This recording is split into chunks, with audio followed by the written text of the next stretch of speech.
दोस्तों, आप मेहनत से पैसे कमाते हैं, लेकिन क्या आपकी मेहनत की कमाई आपके लिए एक्चुअली काम कर रही है? एक कॉमन मैन के लिए वेल्थ क्रिएट करना एक सपना लगता है, लेकिन सच यह है कि वेल्थ क्रिएशन एक फॉर्मूला है, कोई लक नहीं। और इस फॉर्मूले का कोर है आपका पैसा आपसे ज़्यादा मेहनत करे। अब यहाँ पर एक फंडामेंटल सवाल आता है कि आप अपने पैसे को कहाँ रखें। इंडिया में देखा जाए तो सबसे पॉपुलर ऑप्शन है फिक्स्ड डिपॉजिट, जो कि सेफ है, सिंपल है और गारंटीड है। लेकिन क्या ये आपके लिए एक्चुअली वेल्थ बनाने का काम कर सकता है? मान लीजिए आप 2 लाख रुपए एफडी में 5 साल के लिए रखते हैं और यहाँ पर आपको 6% का इंटरेस्ट रेट मिलता है और साथ ही आप यहाँ पर 30% के टैक्स ब्रैकेट में है। तो यहाँ पर आपको 5 साल के बाद में 67,645 रुपये का इंटरेस्ट मिलेगा और उसके ऊपर आपको 19,393 रुपये का टैक्स देना होगा। तो यहाँ पर आपको नेट इंटरेस्ट मिलेगा 48,252 रुपये। अब दोस्तों, इन्फ्लेशन को देखें तो यहाँ पर ओनली 5% पर एनम से भी 2 लाख की परचेजिंग पर 5 साल में ये 2,55,000 रुपये हो जाती है। मतलब कि आपको 55,000 रुपये एक्स्ट्रा चाहिए वही सेम चीज़ें खरीदने के लिए, जो कि आज आप 2 लाख रुपये से बाय कर सकते हैं। लेकिन यहाँ पर हमारा एफडी में नेट गेन ओनली 48,252 रुपये था। मतलब कि यहाँ पर रियल में हमारे रिटर्न्स नेगेटिव में है और हम टेक्निकली पीछे जा रहे हैं। अब दूसरी ओर इक्विटी म्यूचुअल फंड्स को देखें तो यहाँ पर सेम 2 लाख को 12% के सीएजीआर पर 5 साल बाद में 1,52,468 रुपये का गेन होगा।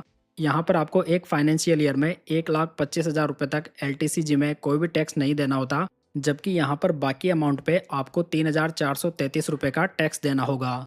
तो यहाँ पर टैक्स एंड इन्फ्लेशन को एडजस्ट करने के बाद में हमारा नेट प्रॉफिट बचेगा 94,035 रुपये।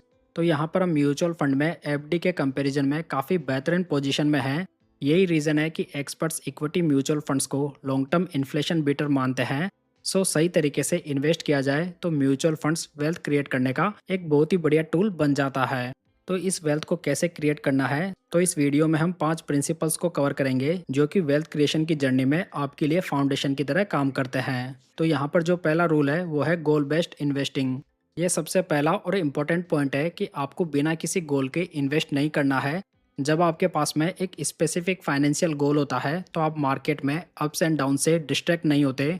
फॉर एग्जांपल, मान लीजिए आप अपने चाइल्ड की हायर एजुकेशन के लिए पैसा जमा करना चाहते हैं और आज उसकी कॉस्ट 30 लाख रुपए है और आपके पास में 15 साल का टाइम होराइजन है। तो यहाँ पर आज के 30 लाख 15 साल बाद में 5% के इन्फ्लेशन के रेट को एज्यूम करने के बाद में लगभग 63 लाख रुपए के आसपास हो जाएंगे। अब यही आपका एक्चुअल टारगेट होना चाहिए। अब उस 63 लाख रुपए के गोल को प्राप्त करने के लिए आपको लगभग 12% के एक्सपेक्टेड रिटर्न पे 12,500 रुपए की मंथली एसआईपी करनी होगी। दोस्तों, यही होती है गोल बेस्ड इन्वेस्टिंग। आप यहाँ पर पहले टारगेट डिफाइन करते हैं, फिर कैलकुलेट करते हैं कि आपको कितना इन्वेस्टमेंट करना है। इससे आप अपने गोल के ऊपर फोकस्ड रहते हैं।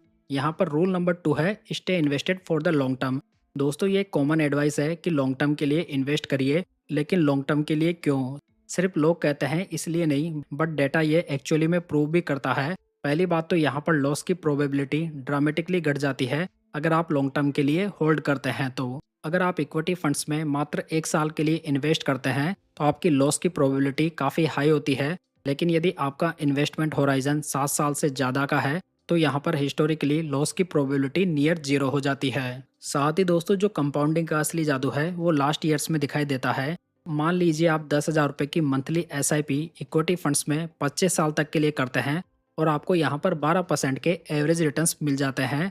तो यहाँ पर 25 साल के बाद में आपका कॉर्पस लगभग 1.9 सीआर का होगा। लेकिन अगर आप यहाँ पर सिर्फ 5 साल पहले एग्जिट करते हैं, यानी कि ओनली 20 साल के लिए इन्वेस्ट करते हैं, तो यहाँ पर आपका कॉर्पस ओनली 1 करोड़ का होता। यानी कि लास्ट 5 साल में आपका ऑलमोस्ट 90 लाख रुपए छूट जाता। साथ ही दोस्तों, जो पहला करोड़ बनाने में काफ़ी टाइम लगता है, लेकिन अगले करोड़ बहुत तेज बनते हैं। अगर आप यहाँ पर 25,000 रुपये की पर मंथ की एसआईपी करते हैं तो 12% के एवरेज रिटर्न्स के हिसाब से आपको 1 करोड़ बनाने में लगभग 14 साल का समय लग जाएगा। लेकिन जब आपका पोर्टफोलियो एक बार 1 करोड़ रुपए का हो जाएगा तो वही 12% रिटर्न आपको 1 साल में 1 लाख रुपए देगा और दूसरा 1 करोड़ मात्र 5 साल में बन जाएगा।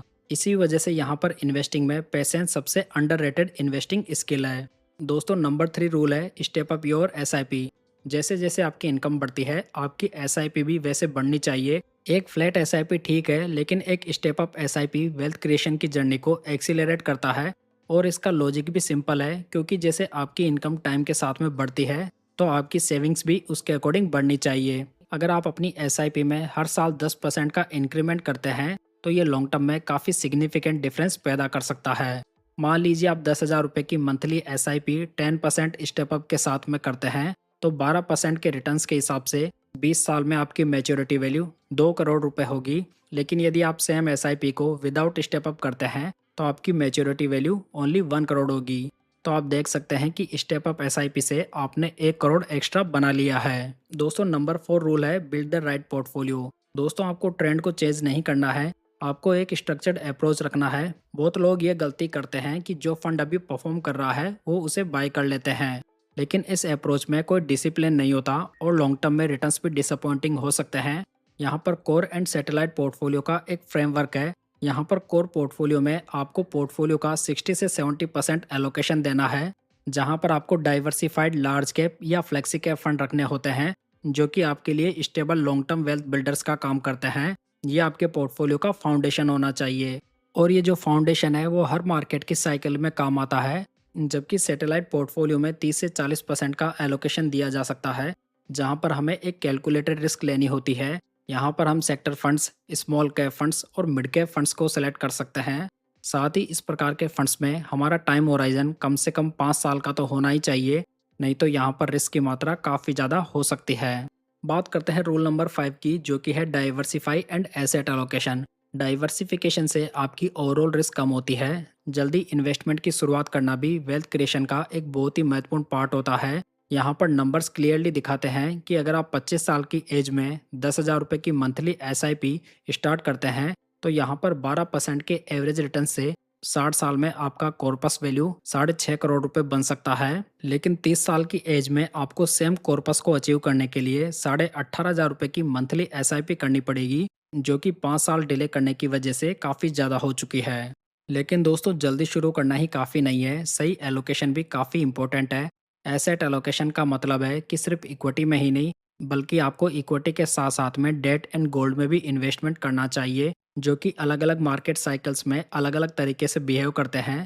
जनरली इक्विटी मार्केट जब नीचे जाते हैं तो अक्सर हमें डेट एंड गोल्ड यहाँ पर स्टेबल या ऊपर की ओर दिखाई देते हैं। इसी डाइवर्सिफिकेशन से आपके ओवरऑल पोर्टफोलियो की वोलेटिलिटी कम होती है और जो ये एसेट एलोकेशन है वो आपके टाइम होराइजन के हिसाब से डिसाइड होता है।